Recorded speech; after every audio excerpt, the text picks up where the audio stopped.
மாணவ செல்வங்களுக்கு என்னுடைய மதிய வணக்கம். நல்லா லஞ்ச் அவர் பசிக்கும் வேறு என்ன, அதனால் ஒரு எக்ஸ்ட்ரா ஒரு 10 நிமிஷம் இருந்துட்டு வரட்டும் பிள்ளைங்க சாப்பிட்டு. ஆமாம், எங்களுக்கு ஈவினிங்லாம் ஸ்பெஷல் கிளாஸ்லாம் வைப்பாங்க. அப்போ என்னென்னா டீச்சர்ஸ்க்கு வந்து ஈவினிங் போய்ட்டு கடத்தலில் போய் டீ வடை எல்லாம் சாப்பிட்டு வந்துடுவாங்க. நம்ம போகிறதுக்கு டைமும் இருக்காது, சாப்பிட்றதுக்கு கையில் காசும் இருக்காது. பசிக்கு பயங்கரம் வயிற்று பிடிச்சி கில்லுன்னு சொல்லுவாங்கள்ல, அந்த கஷ்டம்லாம் தெரியும். இல்லை உங்களை இங்கேருந்து தான் இங்கே வந்திருக்கேன். கார்த்திக் மிகையாகவே சொல்லுவார் உங்கள் சேர்மன். நல்ல நண்பர் எனக்கு கார்த்திக்.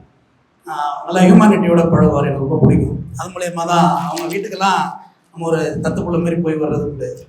கார்த்திக் ஃபங்க்ஷனுங்கிறது நம்ம தவிர்க்க முடியாது. ரெண்டாவது அப்துல் கலாம் ஆசைப்பட்டார் மாணவர்கள்ட்ட பேசிக்கிட்டு இருக்கவங்களே உயிர் பிரிய வேண்டும் என்று. அவர் ஒரு தீர்க்கதரிசி, பேசிக்கிட்டு இருக்கவங்களே உயிர் பிரிஞ்சுது. எனக்கு அந்த பேராசை இருக்குது. ஆனால் அவர் பெரிய மனிதர், நான் சாதாரண மனுஷன். மாணவர்கள்ட்ட பேசிக்கிட்டு ஒரு மகிழ்ச்சியான தருணம் தானே. ஏன்னா அப்போ மோட்டிவேஷன் ஸ்பீச்சு இந்த ஸ்கூலுக்கு வர்றது அதெல்லாம் கிடையாது, யாருமே கிடையாது. எல்லாம் இலக்கியம் மன்றம்னு வைப்பாங்க சாயந்தரத்தில். ஓட்டு கொள்ளுன்னு தமிழ் இலக்கியத்தை எடுத்து பிடிச்சாங்கன்னு வச்சேங்க, நமக்கு ஒன்றுமே புரியாது. எப்படா வீட்டுக்கு போடுன்னு உட்காந்துருக்கோம். பட் இப்போ எப்படியெல்லாம் இல்லை, அப்டேட் வெர்ஷன். பாருங்கள், ஃபேன் இருக்குது. நான் படித்த ஸ்கூல்லாம் ஃபேன்லாம் கிடையாது, கீழே தான் உட்காரணும். அப்புறம் பெஞ்ச் வந்துச்சு, அதாவது 6th ஸ்டாண்டர்ட் கூட பெஞ்ச் தரையில் தான் உட்காரணும். கம்ஃபர்ட் ஜோனில் ஒரு ஸ்கூல் வச்சுருக்காங்க. இப்போ ரீசெண்டாக ஒரு படம் சூர்யா நடித்த படம் பார்த்தீங்கன்னா, கருப்புன்னு ஒரு படம் வந்துச்சு, ஆர்ஜே பாலாஜி எடுத்தது, பார்த்துருக்கீங்களா? அதில் அந்த படத்துக்கு எதிராக பொதுநல வழக்கு போட்டேன். பட் அன்ஃபார்ச்சுனேட் அந்த வழக்கு வந்து டிஸ்மிஸ் ஆயிடுச்சு. என்னன்னு போட்டோம்னா, அது வந்து என்டையர் ஜுடிஷியல் சிஸ்டம் கரப்டட் அப்படின்னு அந்த படத்தை எடுத்திருந்தாங்க. பட் ரியலி நான் அதை ஒத்துக்கவே மாட்டேன். யாரோ 10 வக்கீல் தப்பு பண்ணாக்கா எல்லா வக்கீலும் தப்பானவங்க படம் எடுக்க முடியும்? யாரோ 10 ஜட்ஜி தப்பாக இருந்தால் எல்லா ஜட்ஜும் தப்பான படம் எடுக்க முடியுமா? அது முரண்பாடாக இருந்துச்சு எனக்கு. அது தவறாக டீச் பண்ணக்கூடாது. அரசாங்க மருத்துவமனையை தவறாக ஃபோக்கஸ் பண்ணுறது ரொம்ப தப்பு. ஒரு ஏழை எளிய மனிதனின் நம்பிக்கை, நீதிமன்றம், பாடசாலையெல்லாம் நம்பிக்கை. இப்போ இங்கே ஃபீஸ் கட்ட முடியலன்னா கூட கடை வாங்கி படிக்க வைக்கிற பேரண்ட்ஸ் தானே இருக்காங்க. காரணம் நமக்கு கிடைக்காது, நம்ம பிள்ளை கிடைச்சிருட்டோம், அவன் வெல் எஜுகேட்டடாக வரணும் அப்படின்றது. அது ரொம்ப கவனமாக இருங்க. ஏன்னா வேறு ஆப்ஷனே கிடையாது நம்மள்ட்ட. வேறு என்ன கேபிட்டல் இருக்குது? இப்போ ஒரு 50 கோடி வச்சு ஒரு பெரிய பிஸ்னஸ் நம்ம அப்பாவில் பண்ணி கொடுக்க முடியும்னா கவனம் இல்லாமல் இருக்கலாம் கல்வியில். யாரையே பிடிச்சி அவங்க பரிசாக பாஸ் ஆகி வருவாங்க. நமக்கு வித்தவுட் இன்வெஸ்ட்மெண்ட் இல்லாத நம்ம வந்து எஜுகேஷன் தான், வேறு ஆப்ஷன் கிடையவே கிடையாது. இது கர்மவீர காமராஜர் ரொம்ப நம்பினார். அவர் படித்தது 4வது தான். ஆனால் அவர் கல்வி மேலே அவ்வளோ விஷயம் இருந்தது. கலைஞர் கருணாநிதி கல்வி மேலே விஷயம் இருந்தது. அவர் பையன் ஸ்டாலின் முன்னாள் முதல்வர் அவர் வந்து காலை சிற்றுண்டி திட்டம் போட்டார். நீங்கள் எத்தனை பேர் பசங்களாம் சாப்பிட்டுட்டு இருந்தாங்க பார்த்தேன். இப்போ நான் படித்தவ பார்த்தீங்கன்னா அதுக்கான ஆப்ஷன்லாம் கிடையாது. வீட்டிலேருந்து தான் சாப்பாடு எடுத்துகிட்டு போகணும். 2 இட்லி இருக்கும், அது தலையிலேயே தேங்காய் சட்னி ஊற்றிருப்பாங்க, மதியம்லாம் கெட்டு போயிடும். ஆனால் இன்றைக்கி அப்படி இல்லை, எல்லா சிஸ்டம் நிறைய மாறி வந்துருச்சு. அப்போ நீங்கள் என்ன செய்யணும்? ஸ்கூல் அப்படியே தான் இருக்கும், இந்த பில்டிங்ஸ் அப்படியே இருக்கும், டீச்சர்ஸ் அப்படியே இருப்பாங்க, பிரின்சிபல்ஸ் அப்படியே இருப்பாங்க. நம்ம மட்டுமே தேஞ்சிக்கிட்டு போவோம். அப்போ நம்ம இந்த பள்ளிக்கூடத்துக்கு நம்மளால் பள்ளிக்கூடத்துக்கு எந்த இது கிடையாது. ஃபீஸ் வரும், இல்லைன்னா வேறு பார்த்துப்பாங்க, பிஸ்னஸ் பார்த்துப்பாங்க. ஆனால் நம்ம இந்த எஜுகேஷன் சென்டரை வச்சு எப்படி நம்ம டெவலப் பண்ணிக்கிறது பார்க்கணும். டர்ஃப் இருக்குன்னா அதை நம்ம விளையாட போய் பழகிக்கணும். பொம்பளை பிள்ளை விளையாண்டா என்ன வருது? விளையாட போய் சாயந்தரத்தில் விளையாடுங்க. மன ஆரோக்கியம் ரொம்ப அழகாக இருக்கும். விளையாட்டில் வந்து மன ஆரோக்கியம் ரொம்ப முக்கியம் உடல் ஆரோக்கியத்தை விட. அதனால் அந்த டிஸப்பியர்ஸ், அன்றைக்கி நானும் கார்த்திக்கும் ஒரு விஷயம் பேசிகிட்டு இருந்தோம். ஏன் வீட்டை வச்சு தான் பேசிகிட்டு இருந்தோம். இந்த மாதிரி கொஞ்சம் வீட்டில் பசங்களோட கொஞ்சம் முரண்பாடாக இருக்குது கார்த்தி அப்படின்னு. அப்படி தானே இருக்கும். ஏன்னா அவர் பசங்களோடய பழகிறவர் இல்லையா, அவங்க எப்படி ஃபுல் அண்ட் ஃபுல் ஸ்டூடெண்ட்ஸோடு இருக்கார் உங்கள் சார். ஏன்னா அவருக்கு அந்த சைக்காலஜி தெரியுது. அப்போ விட்டு தானே அப்படியே அந்த பார்டரில் தானே போகணும் அப்படின்னு சொல்கிறாங்க. பட் இது நம்ம வீட்டுக்கு சாத்தியமாங்கிறத நம்ம பார்க்கணும். நம்ம அப்பா அம்மா பெரிய நம்பிக்கை வச்சு நம்மளை படிக்க அனுப்பியிருக்காங்க. நமக்கு 12வது முடிக்கணும், அடுத்தது அதில் ஒரு நல்ல காலேஜ் கிடைக்கணும். எந்த காலேஜ் படித்தாலும் வேலை இல்லை, முதல்ல அதை மைண்டில் ஏற்றிக்கணும். வேலை இல்லா திண்டாட்டம் இருக்குது. வேலை இருக்குன்னா திறமைசாலிக்கு மட்டும் வேலை இருக்குது, திறமைசாலி ஜெயிக்கிறான். மற்றபடியெல்லாம் நம்ம நார்மலாக இருந்தால் அதில் ஜெயிக்கிற முடியாது. அந்த ஓட்டப்பந்தயத்தை விட்டு விளைகிறதே பெட்டர். ஏன்னா காம்படிஷன் அப்படி போயிட்டு. ஏஐயை பற்றி நிறையா தெரிஞ்சுங்க. அடுத்த உலகத்தை அதுதான் ஆளப்போகுது. அடுத்த ஒரு 50 இயர்ஸுக்கு ஏஐ தான் ஆளப்போகுது. எப்படி மொபைல் வந்து ஒரு 20 வருஷம் நம்ம கையில் புழங்குதோ, அப்புறம் ஏஐ தான் வந்து புழங்க போகுது. அதை கற்றுக்குங்க, அப்டேட் வெர்ஷன் ஆகுங்க. மாணவர்களும் தான் சொல்கிறேன், நல்லா ஹெல்த்தியாக இருங்க, அதுதான் ரொம்ப முக்கியம். பேர் வந்தோடனே ஒரு திருக்குறள் படித்தேன். திருக்குறள் படிங்க. யார் திருக்குறள் படிக்கிற பழக்கம் உண்டா? பள்ளிக்கூடத்து காம்பவுண்டோ இல்லையா? ஒரு புத்தகம் வாங்கிட்டு போங்க. என் காரில் ஒரு 4 புக்கு இருக்குன்னு தர்றேன். ரொம்ப ஆர்வம் உள்ள நீங்கள் கண்டிப்பாக வாங்கிட்டு போங்க. எளிய முறையில் இருக்குது. எங்கள் அக்கா பொண்ணுக்கு மஞ்சள் நீராட்டு விழா வச்சுருந்தோம். அப்போ ஒரு 1000 புத்தகம் அடித்து கொடுத்தோம். என்னால் பணம் காசு போடுறது, வீட்டில் சோறு போடுறதெல்லாம் என்ன, சோறு தான் எங்கே பார்த்தாலும் கிடைக்குது. அறிவு தான் இப்போ இங்கே தேவை. வள்ளுவன்னால இப்போ எப்படி சொல்கிறது, ஒரு காட்டு மரமாக வளர்ந்த பையன் காட்டு மரம் மீன்ஸ் கருவ மரம் மாரி, என்னிடம் தராது முள்ளா இருக்கும், அப்படி வளர்ந்த பையன். ஆனா என்னை மனிதனாக்கியது இங்க யாராவது முஸ்லீம்ஸ் பொண்ணுங்க இருக்கீங்களா? எனிவன்? யார் முஸ்லீம்? இஸ்லாம் இல்லையா? ஒருத்தர் கூட இல்லையா? அப்படியா? ரொம்ப சந்தோஷம். திருக்குறள் தான் என்னை மனிதனாக்கியது. அது உள்ள ஒரு விஷயமும் அன்காம்ப்ரமைஸ் புக். திருக்குறளும் திருக்குறான் காம்ப்ரமைஸே இருக்காது. அதுல பைபிள் அப்படித்தான், காம்ப்ரமைஸே இருக்காது. திருக்குறளை பொறுத்தவரை முழுக்க முழுக்க அறத்தை சொன்னிச்சு. இப்ப மற்ற இடத்துல எல்லாம் மன்னிப்பெல்லாம் உண்டு, திருக்குறள்ல மன்னிப்பெல்லாம் இல்லை. இப்படி போனா நீ பாழாதான் போவ, இப்படி போனா நீ அழிஞ்சுதான் போவ, இவனோட சேர்ந்தா நீ ஒழிஞ்சுதான் போவ. ரிசல்ட்டை கொடுத்த புத்தகம் திருக்குறள். அது வந்தோடனே எங்க அப்பா திருக்குறள் புக்கு வச்சு தருவாங்க. திருக்குறள் புக்கு வச்சிருந்தாரு. தெய்வத்தான் ஆகாதன்னு முயற்சி தன் மெய் வருத்த கூலி தரும். ரொம்ப எக்ஸ்ட்ரானரியான திருக்குறள், அது ரொம்ப அழகானது. அப்ப கடவுள்கிற ஒரு சப்ஜெக்ட் வள்ளுவன் காலத்துல சஸ்பெக்டாவே இருக்கு, சந்தேகமாவே இருந்திருக்கு. கடவுளாலே முடியாத ஒரு காரியம் தன் முயற்சி தன் மெய் வருத்த கூலி தரும்னு சொல்றான் வள்ளுவன். கடவுளே உனக்கு சாதிச்சு கொடுக்க மாட்டான், ஆனா நீ முயற்சி பண்ணினா கண்டிப்பா மெய் வருத்த கூலி தரும். அந்த முயற்சி தான் ரொம்ப முக்கியம். அவரு அப்புறம் சேனல்ஸை பத்தி சொன்னாரு. ஃபீஸ் எல்லாம் வாங்குறது உண்டு கார்த்திக், நம்ம பொதுநல வழக்குகளுக்கு வாங்குறது இல்லை, மற்றபடி சர்வே பண்ணி ஆகணும், பிசினஸ் பண்ணி ஆகணும். சேனலை பத்தி சொன்னார், யூடியூப் சேனலை பத்தி. போட்டு கெஸ்ட்டுக்கு பேமெண்ட் கொடுத்து செட்டப் போட்டா எடுத்து ஒரு சேனல் நடத்துறோம். ஆனா இன்ன வரைக்கும் அந்த சேனலில் நான் ஒருவன் மட்டுமே பேசி வருகிறேன். வேற யாருமே அந்த சேனல்ல பேசினதே இல்லை. மெட்ராஸ் டவுன் பஸ் யூடியூப் சேனல்ல நான் மட்டும்தான் பேசுவேன். ஈவன் ஆங்கர் கூட கிடையாது. இப்பதான் ஆளெல்லாம் போட்டோம், ஏன்னா கொஞ்சம் வெளியில போக வேண்டியது இருக்கு. அதுதான் முயற்சி தன் மெய் வருத்த கூலி தரும். எவ்வளவு விமர்சனங்கள் இருந்திருக்கும். நீ வளர வளர வளர வளர உன்னை பத்தியான விமர்சனங்களும் இங்க வளர்ந்துகிட்டே தான் இருக்கும். அதுக்கெல்லாம் காது கொடுக்காதீங்க. மென்டலி ரொம்ப ஸ்ட்ரென்த்தா இருங்க. நிறைய ஸ்கூல் பிள்ளைங்க போய் சூசைட் பண்ணிக்குது. என்ன பிரச்சனை, என்ன ப்ராப்ளம், உங்களெல்லாம் எது இருக்கா, என்ன பிரச்சனை, எதுக்காக அப்படி பண்ணிக்குதுன்னு தெரியல. இப்போ 10வது ஃபெயில் ஆகிட்டு சொல்லி ஒரே நாள்ல 5 ஸ்டூடெண்ட்ஸ் ஃபெயிலாக போயிருக்காங்க. ஃபெயிலாக தானே போயிட்டோம், அடுத்த வாட்டி எழுதிக்குவோம். இல்லை படிப்பு மட்டும் தான் உலகமா? எவ்வளோ இருக்குமா உலகத்தை ஜெயிச்ச, உலகத்துல பெரிய சர்வே பண்ணவங்களாம் வித்தவுட் எஜுகேஷன் இருந்திருக்காங்க. அதனால அதுக்கெல்லாம் மனதளவில் ரொம்ப ஃபிட்டா இருங்க, மென்டலி ரொம்ப ஸ்ட்ராங்கா இருங்க, ரொம்ப முக்கியமானது. எனக்கு பயமா இருக்கு பிள்ளைங்களை என் பசங்களே கண்டிக்க எனக்கு பயமா இருக்கு. அந்த மாதிரியான முடிவுகளை எடுத்துருவாங்களோ. போன பிறகு என்ன இருக்கு, அழுத புரண்டு ஆகுமா? ரொம்ப ஹெல்த்தா இருங்க. ஸ்கூல்ல எது இஷ்யூஸ் இருந்தா வீட்டில் சொல்லணும், வீட்டில் இஷ்யூஸ் இருந்தா தாராளமாக ஸ்கூல்ல சொல்லுங்க. சார் படிக்க முடியல, இந்த மாதிரி வீட்டில் ப்ராப்ளமா இருக்கு, அம்மா அப்பா டெய்லி சண்டை போய். ஏன்னா இந்த சைல்டுஹுட் ட்ராமாவில இருந்து நானே என்ன வெளியில வரல. என் வீட்டுக்கு போனா என் சண்டை நடக்கும் வீட்டில். அது ரொம்ப மாதிரி உறுத்தும் எனக்கு. என்னடா அமைதியே இல்லையே அப்படின்ற மாதிரி இருக்கும். அதுலலாம் ஆட்படாதீர்கள். அது ரொம்ப முக்கியம். மனசை ரொம்ப எப்பவுமே ஹெல்த்தியாக வச்சுக்கோங்க. வேற ஒன்றும் இல்லை, நீங்கள் நல்லா எஜுகேஷன் சென்டரில் இருக்கீங்க. பசி நேரம் 5 நிமிஷம் 7 நிமிஷம் ஆகிட்டு. அதனால எதை பற்றி கவலைப்படாதீங்க. நல்லா ரொம்ப பிலோ ஆவரேஜ் ஸ்டூடெண்ட், ரொம்ப ஆவரேஜ். எங்கள் அப்பா வேறு வாத்தியாரா, எங்கள் அப்பா வாத்தியாருக்கு தாத்தா வாத்தியார். அதனால என்ன பண்ணுவாங்க, எங்கள் அப்பாட்ட உள்ள ரெப்புடேஷனை என்கிட்ட எதிர்பார்ப்பாங்க. எங்கள் அப்பா பேர் சரவணத்து போனேன், படிப்பே இல்லை, மக்கு சாம்பிராணி அப்படின்னு. நான் என்ன பண்ணுறது, அவர் வாத்தியாரானதுக்கு? அவர் காலகட்டத்தில் வாத்தியாரா இருப்பார். நீ வாத்தியாரா சொல்லி பார்க்கலாம். நீங்கள் ரொம்ப காம்படிஷன். நீட் டெட் எக்ஸாம் எழுதணும், டாக்டர் ஆகணும்னா நீட் எக்ஸாம் எழுதணும், நீட் விளக்கு வரும், அது வரும், இதெல்லாம் யோசிச்சுட்டுலாம் இருக்காதிங்க. அதுக்கு மென்டலி ப்ரிப்பரேஷன் பண்ணிங்க. அது இல்லைன்னா இவங்க சயின்ஸ் ஸ்டூடெண்ட் தானே, பயாலஜி உள்ளது. அது இல்லைன்னா ஃபாரின்ல என்ன இருக்கு, எங்க சைனால இருக்கு, ரஷ்யாவில் இருக்கு, டாக்டர் படிச்சுட்டு வந்து ஒரு எக்ஸாம் எழுதிக்கணும். அதனால இங்கே நீட்டு கிடைக்கலன்னு போய் செத்துருவேன் அப்படின்றதெல்லாம் ரொம்ப முட்டாள்தனமானது. அதெல்லாம் என்டர்டெயின் பண்ணவே கூடாது. எஜுகேஷன் இல்லாமல் இறந்துருவாங்கன்னா நீ மென்டலி ஸ்ட்ராங்காக எப்படி நாளைக்கு ஒரு போஸ்ட் மார்ட்டம் பண்ணுவேன்.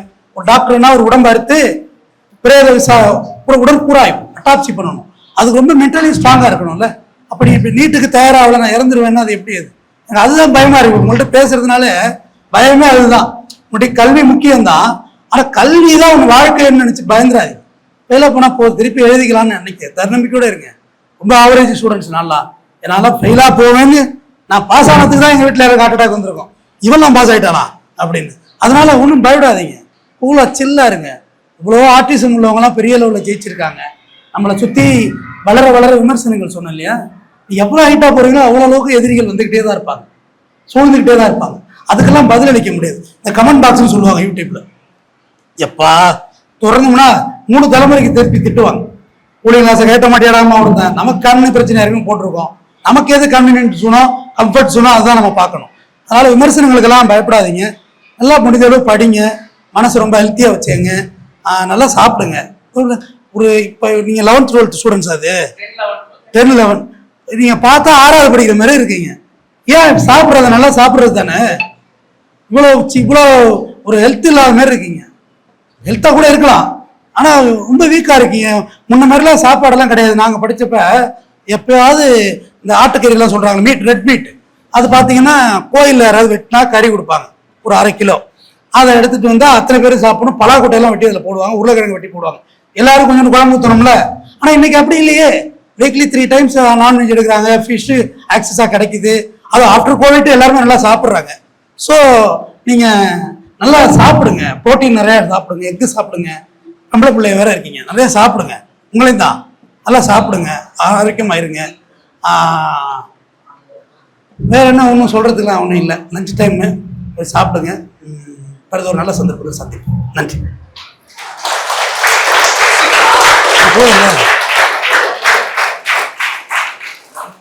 Now I request our Executive Director to honor the Chief Guest, Kamal sir. Give a great round of applause.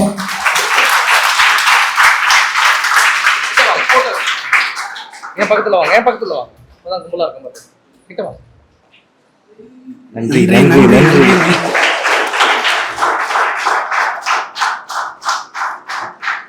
அடுத்து டாப் ரேட்டிங்ஸ் உங்க ஸ்கூல் ஃபங்க்ஷனுக்கு வரேன். எல்லாரும் பெரிய சக்சஸ் அடைஞ்சு என்னை கூப்பிடணும்.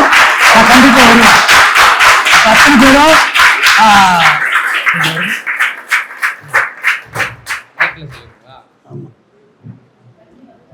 அடுத்தது உங்களோட சக்சஸ் மீட்டுக்கு கண்டிப்பாக வருவேன்.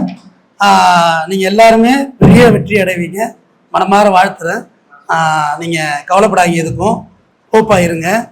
நான் ஸ்ரீ அருள்குமாரா சாய்பாபா அறக்கட்டளைன்னு சொல்லி ஒன்று ரன் பண்ணிட்டு இருக்கோம்.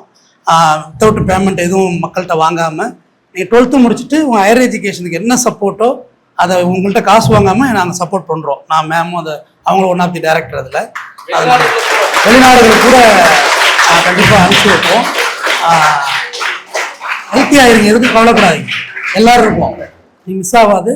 நீங்கள் யாரும் மிஸ் ஆகிற ஸ்டூடெண்ட்ஸ் கிடையாது. அந்த மாதிரி பள்ளிக்கூடமும் எஜுகேஷன் சென்டர் கிடையாது. எல்லாருமே நல்லா தயாராகுங்க, நல்லா படிங்க.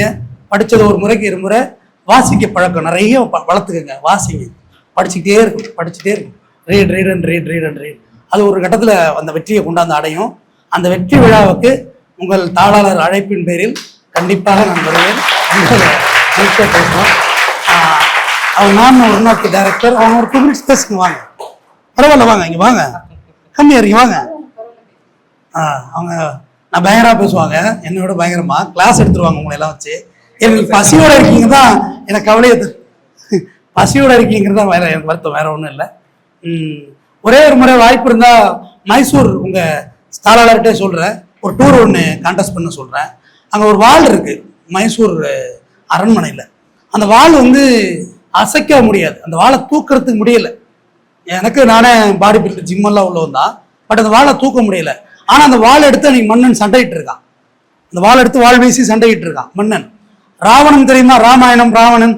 அது அவரை பற்றி புகழ சொல்கிறாங்க. மேகத்தை ஒரு கையால் குலுக்கி விட்டு மேனி நினைய குளித்து விட்டு நீ தலை தட்டும் தண்ணீரில் இந்த வையம் நினைய வைக்குங்கிறான். மேகத்தை பிடிச்சி குளிக்க விட்டுட்டு மேனி நினைய குளிச்சானான். தலையை தட்டம் பூமியே நினைஞ்சு அப்படி ஒரு பிரம்மாண்டம் இருக்கு. அந்த காலத்து கடையெல்லாம் பார்த்தீங்கன்னா இவ்வளோ பெருசு இருக்கும், நம்மளால அசைக்க முடியல. அப்போ மனுஷன் 12 அடியெல்லாம் இருந்ததா ஒரு டேட்டா இருக்கு, 10 அடிக்கு டேட்டா இருக்கு. அப்படியே நீ குறைஞ்சி 6 அடிங்கிறதே நீ பெரிய ஹைட் ஆயிட்டு. அப்போ அன்னைக்கு அவ்வளோ பெரிய குதிரையில ஏறி சண்டை போட்டிருக்கானே, அப்போ அதுக்கு பலம் இருந்துதானே இருக்க முடியும். ஒருத்தவங்க கடவுத்து கதையெல்லாம் சொல்றாங்கல்ல, அப்போ அவங்களாம் ஏதோ ஒரு லிவிங்க. அப்போ இப்படி இல்லைன்னா கூட ஒரு கற்பனைக்காக ஒரு எட்டம் இருந்த நம்ம. ஆனால் அப்படியே உணவை குறைச்சிடுறோம், டயட்டு நல்லா இப்பயே சாப்பிட்ருங்க. இப்போ எனக்குலாம் சாப்பிட முடியல. கார்த்திக் ஸ்வீட்லாம் வச்சாரு, சக்கரை எகிரிடும், பயந்துட்டு தொடுறது இல்லை. குறிப்பிட்ட வயசுக்கு மேலே சாப்பிட முடியல. இப்போ எல்லாமே இருக்கு. அது சிம்பிளா சொல்றேன், எதுவுமே கிடைக்காத நம் தந்தைகள், எது கிடைத்தாலும் சாப்பிட்ட நாம், எது கொடுத்தாலும் சாப்பிடும் இருக்கும் குழந்தைகள் நீங்க தான். உங்க வீட்டுல எல்லாரும் கொடுக்குறாங்க. ஐயா எனக்கு பிடிக்காது, ஐயாச்சா எனக்கு பிடிக்காது, நான் அப்படி இல்லை, எது கிடைச்சாலும் தின்னோம். கல்யாணம் வீட்டுக்கு மெனக்கிட்டு போறது, அங்கெல்லாம் சாம்பார் ரசம் மோர் எல்லாம் ஊற்றுவாங்க. வீட்டில் அதெல்லாம் செய்ய மாட்டாங்க, அவள் செய்ய முடியாது, வில்லேஜ் தானே. சும்மா பருப்பு போட்டு ஒரு குழம்பு வைப்பாங்க, அதுக்கு அம்மாவை ஒரு பேர் வைப்பாங்க, அந்த பேரை ஒத்துக்கணும், இது பருப்பு இது ரசம்னு. கல்யாணம் வீட்டு போனால் நல்லா சாப்பிடலாம், வீட்டில் சண்டை போட்டு எங்கே போகிறது. அதனால அப்படிலாம் போனோம். ரிலேஷன் வீட்டுக்கு போவோம், பொங்கல் தீபாவளி எல்லாம் முடிஞ்சா ஃபெஸ்டிவல் லீவு நாளில் போய் மாமா வீடு அத்தை வீடு போனோம். அப்படியே செல்ஃபோன் வந்துச்சு, மாமா வீட்டையும் காணும், அத்தை வீட்டையும் காணும், பெரியப்பா வீட்டையும் காணும், சித்தப்பா வீட்டையும் காணும். அப்போ அந்த ஜெனரேஷன் மாறுது இல்லை. நீங்கள் அதனால் எல்லாருக்கிட்டும் போங்க வாங்க, உறவுகளை மேம்படுத்துங்க, மற்ற மாணவர் மாணவிகளோட மகிழ்ச்சியாக இருங்க. இந்த கடைசியாக இந்த உலகத்தில் நம்ம வந்து கேட்க வேண்டியது மன்னிப்பு தான் கேட்கணும். நானுமே அதான் நம்ம எதிர்பார்ப்பேன். எல்லாரையும் மன்னிச்சிருவேன். நான் மேம் கூட அடிக்கடி சொல்லுவாங்க, நீங்கள் ரொம்ப இறங்கி போகிறீங்க அப்படிமா. இல்லை, நான் அப்படி தான் பழகிருக்கேன், மன்னிச்சிட வேண்டியதானே. ஏன்னா error is humanity. Bernard Shaw சொன்னது, தவறு செய்பவன் தான் மனுஷன். அவன் செய்வான் தான், முன்ன விட்டு பின்ன பேசுகிறான் தான், நேரில் பார்த்தா சாருங்கிறான், அங்கிட்டு போய் இவனுக்கு கொள்ளுகாலி கொண்டு போய் சாவு கொள்ளையேங்கிறான். சரி, இப்படி தான் யோசிக்கிறான். நான் முரண்பட்டிருக்கேன், கோவப்பட்டிருக்கேன், ஒரு கட்டத்தில் இதை புரிஞ்சுக்கிட்டேன். பட் எனக்கு ரொம்ப சின்ன வயசுலேயே இதெல்லாம் புரிய ஆரம்பிச்சிட்டு, இப்படி தான் இருப்பாங்க, ஹியூமன் சைக்காலஜி இப்படி தான் இருக்குதுன்னு தெரிஞ்சுக்கிட்டேன். நீங்கள் அதை புரிஞ்சுக்கங்க, நல்லா சேர்ந்து விளையாடுங்க, சேர்ந்து படிங்க. சந்தேகங்கள் இருந்தால் உங்களுக்கு கிடைச்ச ஆசிரியர்கள்ட்ட கேளுங்க, பயிற்சி எடுங்க. நாங்கள் படித்தப்பெல்லாம் அட்டி தான். அட்டின்னா ஹிட்லர் நாச்சி சிறை கூட மாதிரி இருக்கும், வெளுத்தள்ளிஞ்சிருவாங்க. எதுக்காக அடிக்கிறாங்கன்னு அவங்களுக்கும் தெரியாது, ஏன் படிக்கலன்னு எனக்கும் தெரியாது. வாத்தியாரமான போட்டு பொழக்கிறது. ஒரு நாளும் பள்ளியிடம் போகிறது வந்து எப்போ அப்படியே போகும், நித்தம் கண்டம் பூர்ணாயுசு மாதிரி இருக்கும். பட் இப்பெல்லாம் அப்படி இல்லை. இவ்வளோ அழகான சேர்ஸ், ஃபேன் வந்துட்டு, ஏசியெல்லாம் வந்துருச்சு. ஏசி போட்டுலாம் அடுத்த வாட்டி. ஏசி ஆமாம், கம்ஃபர்ட் ஜோன்ல இருக்கணும்ல. ரொம்ப அவங்க கம்ஃபர்ட்டாக இருந்தால் தான் அவங்க தீர்ப்பு எழுதுவாங்க. நீதிபதிகள்லாம் கோர்ட்டெல்லாம் அழிச்சு கொண்ட காமிங்க கார்த்தி, கோர்ட்டு ஹாஸ்பிட்டல் அதெல்லாம் அழிச்சு கொண்ட காமிங்க. நான் வந்து ரொம்ப ஆணவமாக என் மனநிலை இருந்ததுன்னா ஒரே ஒரு முறை அடையாறு கேன்சர் இன்ஸ்டியூட் போயிட்டு வருவேன். அது ரொம்ப என் மனதை வந்து மெல்லிதாக்கிறோம். நம்ம ரொம்ப ஆரோக்கியமாக இருக்கோம் பாப்பா. நம்ம எல்லாருமே வந்து ஃபிசிக்கலி நமக்கு நல்ல காது கண். எனக்கு ஒரு காது கேட்காது தெரியுமா உங்களுக்கு? சொன்னாதான் தெரியும், எனக்கு கேட்காது இந்த காது. ஒரு மருத்துவத்தோட மிஸ் அண்டர்ஸ்டாண்டிங்ல கேட்கல. உங்களுக்கு உடம்பு சரியில்லை, நல்ல டாக்டரை தான் போய் பார்க்கணும். சும்மா எங்கேயும் பார்த்தா என்ன போய் மெடிக்கல் ஷாப்ல மாத்திரை வாங்கி போட்டா அதெல்லாம் போடக்கூடாது. நல்ல மருத்துவரை பாருங்க. ஒரு நல்ல மருத்துவரை பார்த்துட்டு தான் என்ன காது காப்பாற்றப்பட்டிருக்கும். அந்த காது எனக்கு கேட்க அடிக்காம வாங்கிட்டாங்கன்னு எங்க வீட்டுல அப்ப வருத்தமானது செயல் குற்றாமா. இன்ன வரைக்கும் என்னால வீட்டுல சேர்ந்து வாழ முடியல. இவ்வளவு பேசுறேன், பழ மாட்டோம். பட் என்னால் அதை ஜீரணிச்சிக்கவே முடியல. எப்படி படிச்ச நீங்க தானே, நீங்க வந்து கொண்டு போய் மருத்துவம் பண்ணியிருக்கணும் தானேன்றதா என்னோட பரவாயில்ல முடிச்சிடலாம் அப்படின்றதுதான் வருத்தம். நீங்க உடம்பு சரியில்லைன்னா மெடிக்கல் ஷாப் போய் மாத்திரை வாங்குறது அதெல்லாம் செய்யக்கூடாது. நல்ல MBBS படிச்சவங்க இருக்காங்களா உங்க ஊர்ல இருக்காங்களா, அவங்கள போய் வைத்தியம் பண்ணிக்கணும். உங்க வீட்டில் அம்மாவுக்கு உடம்பு சரியில்லைனாலும் உடனடியாக ஹாஸ்பிட்டல் போங்க. நாயை பத்தி சொன்னாரு, சுப்ரீம் கோர்ட் வரையும் போயிட்டு. நான் இங்கே சென்னை உயர்நீதிமன்றத்தில் போட்ட வழக்கமா, தெருநாய் இருக்குல்ல, நீ நாய் வேலை, நீ உன்னோட லக்ஸரினஸை காமிக்க நாய் வளர்க்குறேன், நான் வேண்டான்னு சொல்லவே இல்லை. தெருநாய்க்கு நான் எதிரானவனும் கிடையாது. ஆனால் தெருநாய் கடிச்சா யாரு ரெஸ்பான்ஸ் எடுத்துக்கிறதுங்கிறது என்னோட கேள்வி. நாய் கடிச்சிச்சுல, யாராவது ஒருத்தவங்க அது ரெஸ்பான்ஸ் எடுக்கணும்ல. வைத்தியம் பண்ணுறவங்க இப்போ நம்மளை கடிச்சிச்சுன்னா யார் வைத்தியம் பண்ணுவாங்க? அவங்களை கடிச்சா அப்பா அம்மா வைத்தியம் பண்ணுவாங்க. அப்போ அந்த நாய்க்கு ரெஸ்பான்ஸ் யார் சொல்றது? அதோட நாயெல்லாம் கிட்ட போகாதீங்க. அது ரேபிஸ்னு ஒரு நோய், வராமல் இருக்கிறது தான் தடுப்பூசி இருக்கு. வந்தால் மருத்துவமே கிடையாது. மனதில் நன்கு தெரிந்து கொள்ளுங்கள். நாக்குட்டி தான் அவனை விளையாடுறச்சு அப்படின்னு தொடாதீங்க. நாக்குட்டிக்கு அந்த வியாதி இருக்கும். வந்துச்சுன்னா கண்டிப்பா நமக்கு மரணம் வந்துடும். ஸோ அது குறிப்பிட்ட நேரத்தில் போய் மருத்துவம் பண்ணிக்கணும். அது நபிகள் நாயகம் அழகா குரான்ல சொல்லியிருக்காரு, நாய் கடித்து எடுத்து நன்கு கழுவுங்கள்னு. நபிகள் நாயகம் நாய் தான் வளர்க்கக்கூடாதுன்னு சொல்லியிருக்காரு, பூனை வளர்க்க சொல்லியிருக்காரு. பூனையில் ஒரு பெரிய டிசீஸ் இல்லை. பூனை இருக்கிறது ஒரு ஆன்டி வேக்சின் தான். வீட்டில் இந்த முடியெல்லாம் வீட்டில் பிறந்தா நமக்கு ஒரு ஆன்டி வேக்சின் தான். நல்ல சேத்துல கடந்து விளையாண்டு தான் வந்தோம், சீக்கெல்லாம் இல்லை. இப்போ உள்ள பிள்ளைங்களை பூரா பிராய்லர் கோழி மாதிரி, இங்கே விட்டா வீடு, வீடை விட்டா இங்கே பொறி போட்டு பல்லு எடுத்து பஸ்ஸில் ஏற்று உண்டை இறக்கு வீட்டுக்கு போகிறா. அப்புறம் எப்படி இருக்கும்? அந்த ஆரோக்கியம் ரொம்ப முக்கியமானது இல்லை. உங்கள் நெய்பரோட நல்லா பழகுங்க, மனிதர்களை ரொம்ப நேசிங்க, பயப்பட வேண்டாம். எல்லாரும் என்ன சொல்லி கொடுக்குறாங்கன்னா குட் டச் பேட் டச்னு பாடம் எடுத்துறாங்க, அப்படி தானே? நான் அதே கொஞ்சம் வேற மாதிரி சொல்கிறேன். இந்த ஸ்கூலுக்கு safety touch or not safety டச்னு சொல்லுங்க. பாதுகாப்பான தொடுதல், பாதுகாப்பு அற்ற தொடுதல் தான் சரியான வார்த்தை. நல்ல தொடுதல் கெட்ட தொடுதலும் வேண்டாம். அது எல்லாரையும் கண்டு பயப்பட வேண்டாம், அது மாதிரி எல்லாரையும் நம்பவும் வேண்டாம். அதையும் முக்கியமாக சொல்லிடுறேன். நான் எவ்வளோ உலகம் ஈஸின்னு சொல்கிறேன்னா, நான் ஒரு 40 வயசுல என்னால் சொல்ல முடியுது. 30 வயசுல 25 வயசுல எனக்கு கீழே தள்ளி விட்டு தான் மேலே ஏறுறேன். மேலே வந்துட்டு பொத்துன்னு கீழே கிடப்பேன், மறுபடியும் முன்னேறணும். இது ரொம்ப டயர்ட்னஸ் ஆகிட்டு இந்த ப்ராசஸ். மனிதர்களை நம்பணும், மனிதர்கள் நம்பாமல் வாழ முடியாது. ஆனால் கேர்ஃபுல்லாக இருங்க. எல்லார்ட்டையுமே ஒரு டிஸ்டன்ஸ் மெயின்டைன் பண்ணுங்க. யாரையுமே நம்ம தட்டி பேசுறது, அடிச்சு பேசுறது இதெல்லாம் தேவையற்றது. நம்ம உடம்பு யாருமே தொடக்கூடாது, அது அல்லவே பண்ணாது. அது என்ன உறவின் முறையாக இருந்தாலும் சரி. ஈவன் உங்களை உங்கள் அம்மா இட்ஸ் அ குட் ரிலேஷன் முதல்ல. ஏன்னா mother is a fact, father is a faith. அம்மா என்பவள் உண்மை. நம்ம அம்மா வயத்துல தான் வந்தோம், அதில் மாற்று கருத்து இல்லை. கரண்ட் வந்துட்டு பாரு, நம்ம அம்மா வயத்துல தான் வந்தோம். ஆனால் ஃபாதர் இஸ் எ ஃபெய்த், அப்பா என்பவன் நம்பிக்கை. அம்மா சொல்லி தான் இவன் உங்க அப்பன்னு தெரியும். ஆனால் அம்மா அப்படி இல்லை. அதுக்கு தாய் தந்தையரிடம் குரலை சத்தாதீர்கள், நபிகள் நாயகம் சொன்னது தான் குரான்ல. அது என்ன ரொம்ப அழகாச்சு, ஒரு மருத்துவமாச்சு அந்த புக்கு. அம்மா அப்பாட்ட உயர்த்தி குரலை வசுத்தாதீங்க, அவங்க பாவம். அது ஒரு அப்பனானது பிறகு தான் எனக்கும் புரிஞ்சுதுன்னு. எனக்கு அது புரியலை. ஆனால் எங்கள் அப்பா அம்மா நான் எதிர்த்ததே கிடையாது. இப்படி பேசுறேன்னா எதிர்த்து பேசுறதே இல்லை, பின்னாடி தான் பேசிட்டு இருப்பேன். உங்க அப்பா அம்மா உங்களுக்காக இயங்குறவங்க, அவங்க ரொம்ப அப்பாவிகள், இன்னுமே தெரியாது. வேலைக்கு போவாங்க, அவங்க முதல்ல அம்மா அப்பாவுக்கு சமைச்சு போடுவாங்க, அப்புறம் பொண்டாட்டி பிள்ளைக்கு சமைச்சு போடுவாங்க, அப்புறம் ஒரு நாள் உங்க அப்பா செத்துருவாங்க. இப்படிதான் இருக்கு அப்பாவோட வாழ்க்கை. அம்மாவின் தியாகம் தோசைகளை பொறுத்ததும்பாங்க, அப்பாவின் தியாகம் கீழே இருக்க விரவை போன்றது. தான் எரிஞ்சுதான் அந்த குடும்பத்தை சாப்பிட வைக்கிறான். ஒரு நாள் உங்க அப்பா எல்லாம் எங்க வேலை பார்க்கறாங்கன்னு தெரியுமா? ஒரு முறையா பார்த்துட்டு வாங்க உங்க அப்பா என்ன வேலை பார்க்கறாங்கன்னு. நமக்கு அப்பா அப்படி இருப்பாரு, அங்க ஒரு இடத்துல உங்க அப்பா வாட்ச்மேனா, ஏய் போடா பெட்டி வேண்டாம் அப்படின்னு சொல்ற இடத்துல இருப்பார். அந்த அவமானங்களை நீங்கள் பார்த்தீர்கள் என்றால் பணத்தை பார்த்து செலவு பண்ணுங்க. பணம் ரொம்ப கஷ்டம் சம்பாதிக்கிறது, பட்டு வேதனை. நேரம் அடிக்கடி திட்டுவாங்க, சரியான கஞ்சா பிசினாரி அப்படின்னு. கஞ்சா பிசினாரியில பணம் நிறைய இருக்கு, லாட் ஆஃப் மணி. பட் எதுக்காக அழிக்கணும் அந்த பணத்தை? சும்மாவா அழிக்க முடியுமா? தேட்டருக்கு போனா ஒரு பாப்கார்ன் டப்பா 400 ரூபா வைக்கிறான், என் பையன் தான் திங்கிறான், ஆனா எனக்கு வயிற்ற பத்தி தெரியும், மறுபடியும் ஒண்ணு கேட்டுருவானோ என்றோட போனோடனே படமே பார்க்க மாட்டாங்க. சின்ன பையன் படம் பார்க்கறியா, அப்படியே பாப்கார்ன் கண்ணுக்குட்டி மாதிரி வாங்கிட்டு வர, கண்ணுக்குட்டி தண்ணி வைக்கிற மாதிரி இருக்கு. என் பசங்க தான் திட்டுறாங்க, நான் இல்லைன்னு சொல்லல. அதே பாப்கார்ன் வெளில 10 ரூபாய்க்கு கிடைக்குது இல்ல, உள்ள போயிட்டு பாருங்க, கண்ணெல்லாம் பிரச்சனை வந்துட்டு எனக்கு. உள்ள போயிடணும்னா அந்த சமோசா பப்ஸ் எல்லாம் இருக்கும், 120 ரூபா ஒரு பப்ஸ், 10 ரூபா அந்த பப்ஸோட விலை. எதுக்காக அங்க வாங்கி சாப்பிடணும்? வாங்க வெளில போய் 100 ரூபாய்க்கு எல்லாருமே சாப்பிடலாம்ல. அதுதான் என்னோட திங்கிங் ப்ராசஸ். சாப்பிட தெரியாமலாம் ஆர்டர் போட, ஸ்விக்கி ஸ்மோட்டோலாம் இல்லாம மேல பூமரங்க் எல்லாம் கிடையாது, நான் ரொம்ப அட்வான்ஸான ஆளு. ஆனா ஏன் வீணாக்கணும் பணத்தை? ஒரு 1000 ரூபாய் இருந்துச்சுன்னா ஒரு வீட்டுக்கு உங்க அப்பாட்ட போய் கேட்டு போறோம், 1000 ரூபாயின் வலி என்னவென்று. இது உங்க அப்பா கிளாஸ், ஆக்சுவலா பேரண்ட்ஸ் இருந்தா சூப்பரா இருந்திருக்கும். உங்க அப்பாவின் வலி உங்க அப்பாட்ட போய் கேளுங்க.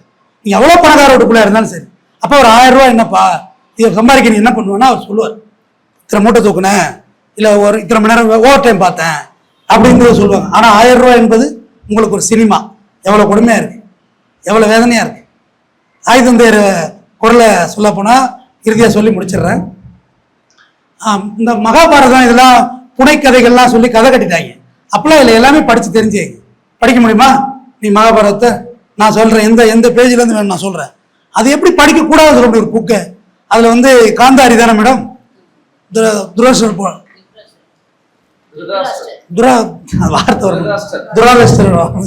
துரதிருஷ்டமா வாயில வரமாட்டேங்குது. அவர் கண்ணு தெரியாம போயிடுது. கண்ணு தெரியாம போனா அப்ப கண்ணு எடுத்து கட்டினவங்க தான் காந்தாரி. கணவனுக்கு கண்ணு தெரியல, இந்த உலகத்தை நான் பார்க்க வேண்டாம்னு நினைச்சாங்க. சரி, அது ரொம்ப பிற்போக்கா கூட தெரிஞ்சிருக்கலாம்.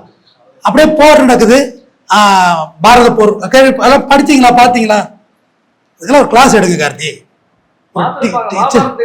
டீச்சர்ஸ் போட்டு அதுல போர் உச்சமா நடக்குது போகுது. அடுத்த நாள் துரியோதனன் சாவது உறுதி, காந்தாரிக்கு தெரியும். காலம்பூரா கண்ணை திறக்காதவல்ல. அப்பதான் அம்மா வந்து ஒரு ஆள் விட்டு, ஒரு பெண்ணை விட்டு அனுப்புறாங்க, போய் துரியோதனை அழைத்து வாருங்கள். பெண்ணு தான் அழைச்சிட்டு வர்றாங்க. அழைச்சிட்டு துரியோதனா வந்துட்டியாப்பா அப்படின்னு. வந்துட்டப்பா அப்படின்னு நேரா போய் பின்னாடி நம்ம குளத்துல குளிச்சுட்டு முழு நிர்வாணமாக எனக்கு எதிரே வா. ஒரு தாய் வளர்ந்த அரசன், நான் துரியோதன ஒரு அரசன், இப்ப எங்க அம்மா என்ன குளியாட்டி விடுறதுன்னா எனக்கு கொஞ்சம் சங்கோஜமா இருக்கும் தானே அப்படின்னு அவன் எதுவுமே பேசவே இல்லை. அப்படியே வர்றமான்ட்டு போயிட்டான். போயிட்டு குளத்துல குளிச்சுட்டு நிர்வாணமா எழுப்பி வர்றான். யாரு? துரியோதனன். மாவீரன்மா, மாபெரும் வீரன், மாவீரன் துரியோதனன். அப்ப கிருஷ்ண பரமாத்மா, ஐ மீன் லார்ட் கிருஷ்ணா, அந்த பிளே என்டையர் பிளேவுமே கிருஷ்ணனோட வேலையா தான் இருக்கும். அவர் வருவாரு, என்னடா இப்படி போயிட்டு இருக்கா அம்மனை கட்டையா அப்படின்னு கேட்பாரு. இல்ல அம்மா அடிச்சோன்னுச்சு குளிச்சுட்டு அதான் போறேன் அப்படின்னு. அம்மா ஏதோ ஒரு இதுல சொல்லியிருக்குண்டா, நீ எதுக்குன்னு இப்படி அம்மனை கட்டையா வளர்ந்த பிள்ளை அப்படி போய் நிக்கலாமா? சின்ன பிள்ளைல அம்மா தானே வளர்த்துச்சு அப்படின்னு. சின்ன பிள்ளைல வேற மாதிரி, இப்ப வளர்ந்துட்டாடா நீ, மன்னன்டா நீ அப்படின்னு. இவன் இல்ல அம்மா சொல்லிச்சு அப்படின்னா. அதே மாதிரி கண்ணன் சொல்றதையும் கேட்கிறான் துரியோதனன். சரி, அந்த பிரைவேட் பார்ட்ஸ் சொல்லுவாங்க, நான் அப்படிலாம் சொல்றது இல்லை. நம்ம உடம்பில் ஒரு உறுப்பு, அதை எப்படி பிரைவேட் பார்ட் ஆக முடியும்? இந்த மைக்கு தான் பிரைவேட் பார்ட், இந்த பேனா தான் பிரைவேட் பார்ட், இந்த சட்டை தான் பிரைவேட் பார்ட். என் மயிறு கூட பிரைவேட் பார்ட் கிடையாது, என் உடம்போட உள்ளது இல்லை, இம்பில்டு தானே அது. அதை அப்படி சொல்லி எல்லாம் பாடம் நடத்தாதீங்க, அப்படிலாம் இல்லை. அப்ப சரி, அந்த ஒரு வாழை இலையை எடுத்து அந்த அந்தரங்க உறுப்பையாவது மறைச்சிட்டு போடா அப்படின்னு சொல்றான். அதையும் கேட்கிறான். அப்பாவே துரியோதனன். எனக்கு அதுதான் வருத்தமாவே இருக்கும். நேரா போனா அம்மாட்ட போய் நிக்கிறான். அப்பா துரியோதனா வந்துட்டியாப்பா அப்படி தடவி பாக்குறான். ஏன்னா பார்த்ததே கிடையாது பிள்ளைய. கடைசியா கண் தெரியாம பார்க்க கண்ணை அவுக்குறாங்க. கண்ணை அவுத்து அப்படியே மேலே இருந்து பாக்குறாங்க. துரியோதனன் இந்த ஹைட்ல நிக்கிறாருன்னு வச்சுக்கோம். இப்படியே பாக்குறாங்க. பார்த்தால் வாழை இலையை வைத்து தன்னுடைய அந்தரங்க உறுப்பை மறைத்திருந்தான் துரியோதனன். தப்பு பண்ணிவிட்டாய் துரியோதனா, நான் உன்னிடம் என்ன சொன்னேன்னு. இல்லம்மா நான் அப்படிதான் குளிச்சுட்டு வந்தேன், கடவுள் கண்ணன் வந்தான். கடவுள் கிருஷ்ணர் வந்தார். கிருஷ்ணர் இரு போடுங்க விகுதி, கண்ணன்னா இந்தன்ற விகுதி வரும், மரியாதையற்ற சொல்லா இருக்கும். கிருஷ்ணர் வந்தாரா வந்து என்ன சொன்னான்ட்ட, இது மாதிரி அம்மாவை பார்க்க போற வளர்ந்த பயில மறைச்சிட்டு போடாது, தப்பு பண்ணி விட்டாய் துரியோதனா, நீ தாய் சொன்னதை மட்டும்தான் கேட்டிருக்க வேண்டும். கடவுளே தாய்க்கு அப்புறம் தான்ங்கிறது இந்த தியரி. உங்க அம்மாவுக்கு அப்புறம் தான், பார்த்து போ, பத்திரமா போ. என் பயல நிப்பான நெத்தம் வயிற்றுல நெருப்பை கட்டிக்கிட்டு வாழ்றாங்க. இந்த உலகம் பூரா உங்களை தவறான வழிநடத்த தயாராக இருக்குது. தெருவுக்கு 10 சாராய கடை வச்சா குடிக்கதாமா செய்வான், ஊர் கெட்டு போய் கிடக்குமா? நான் பெரிய மதுவுக்கு எதிரான பெரிய புரட்சியை நோக்கி நான் பயணிச்சுக்கிட்டு இருக்கேன், அதை நோக்கி தான் பேசுறேன். என்னோட அடுத்த சமுதாய தலைமுறை சாவதை நான் பார்த்து கொண்டு இருக்கிறேன். ஏதோ ஸ்கூல் பிள்ளைங்க யூனிஃபார்மோட குடிச்சிட்டு வீடியோ போடுதுங்க.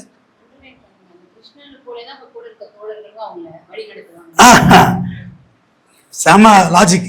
உங்க இந்த கிருஷ்ணனை போல பல கிருஷ்ணங்கள் கடவுளா இருந்தாலுமே அப்பா அம்மா சொல்றதை தவிர மீறாது, அதுல மாற்றமே கிடையாது. தந்தை சொல் மிக்க மந்திரம் இல்லை, அப்பன் சொல்லுக்கு மந்திரமே கிடையாது இந்த உலகத்துல. அது நீங்கள் ஒரு தாய் தகப்பனாகும் போதுதான் அது புரியும். அது இப்பே புரிய வேண்டும் என்றால் நான் சொன்னதுதான் லாஜிக். மாதா பிதா குரு தெய்வம் தானுங்க, கடவுளே அப்புறம் தானே. அதனால நீங்க வந்து அவர் சொல்லுவாங்க, வாடி நல்லா ஜாலியாக தான் இருக்கும், மாந்தோப்புல போய் மாங்காய் பறிக்கலாம், போகாதீர்கள், அது இன்னொருத்தவங்க வயல், அங்க ஒரு ஆண் மக்கர புத்திக்காரா இருந்தால் உங்க நிலை என்ன? போகக்கூடாது. ஸ்கூல் விட்டா வீட்டுக்கு போயிடுங்க, கடையில் ஏதாவது மிட்டாய்கிட்டே வாங்கினா வாங்கிட்டு வீட்டுக்கு போயிடுங்க.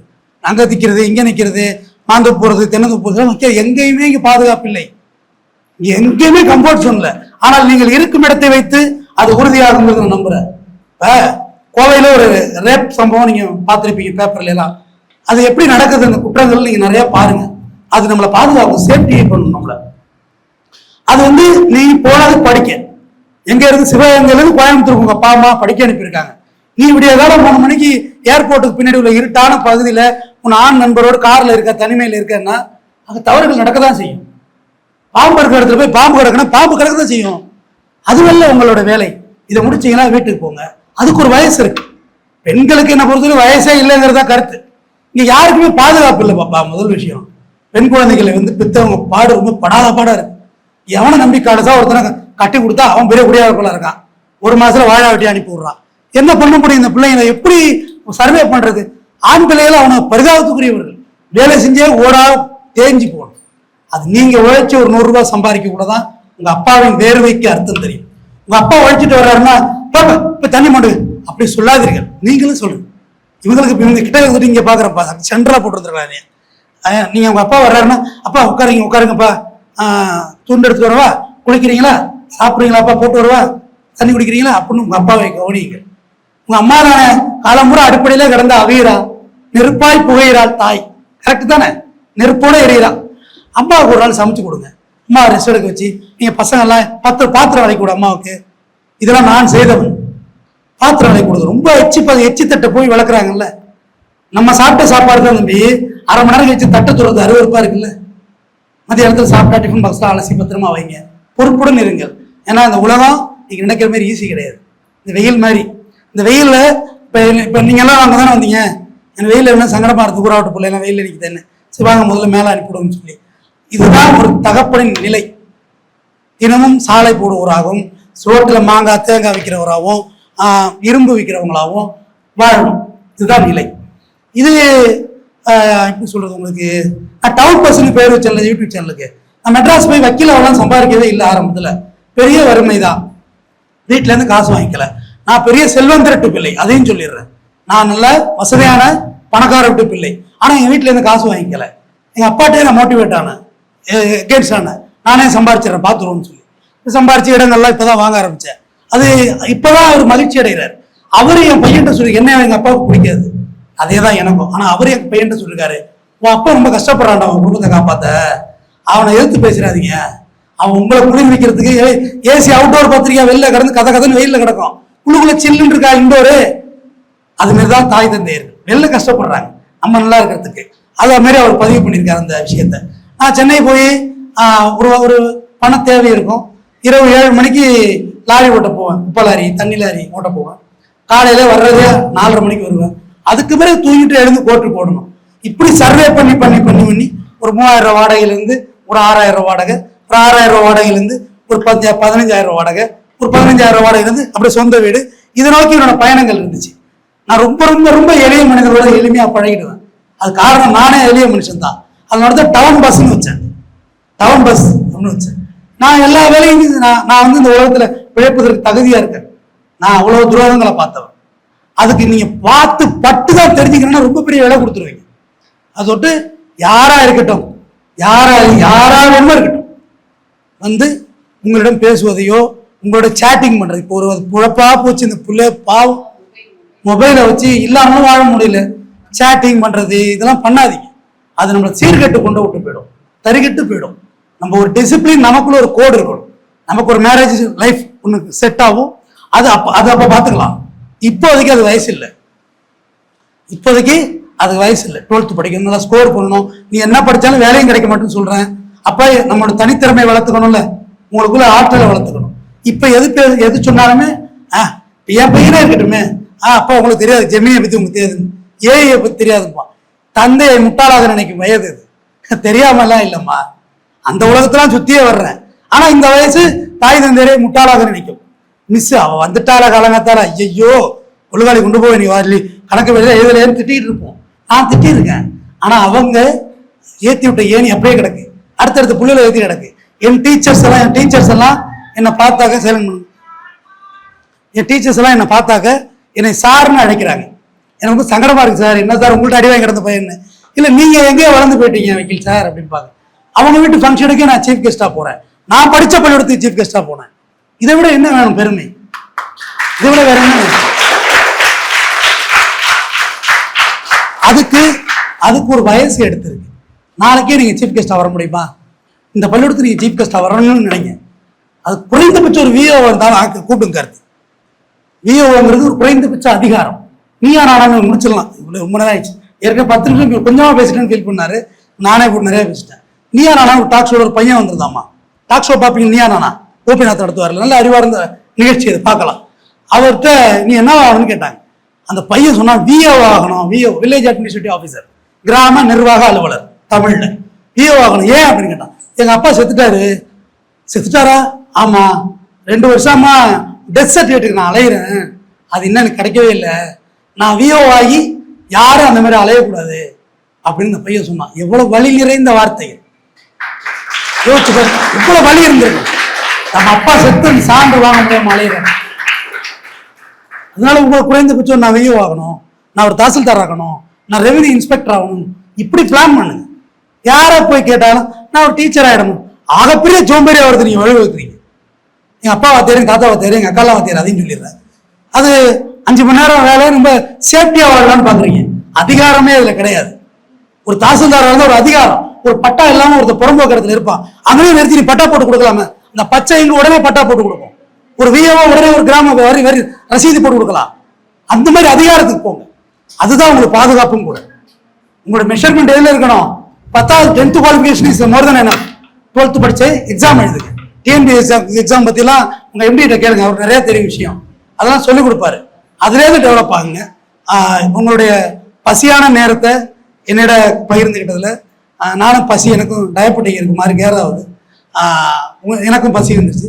இந்த பசியான நேரத்தில் அறிவு பசியுடைய எனது அருமை மழலை செல்வங்களுடன் நான் இருந்ததில் மற்றற்ற மகிழ்ச்சி அடைகிறேன். இந்த ஒரு ஜென்மத்தில் இதுவே எனக்கு போதுமானது. நன்றி, வணக்கம்.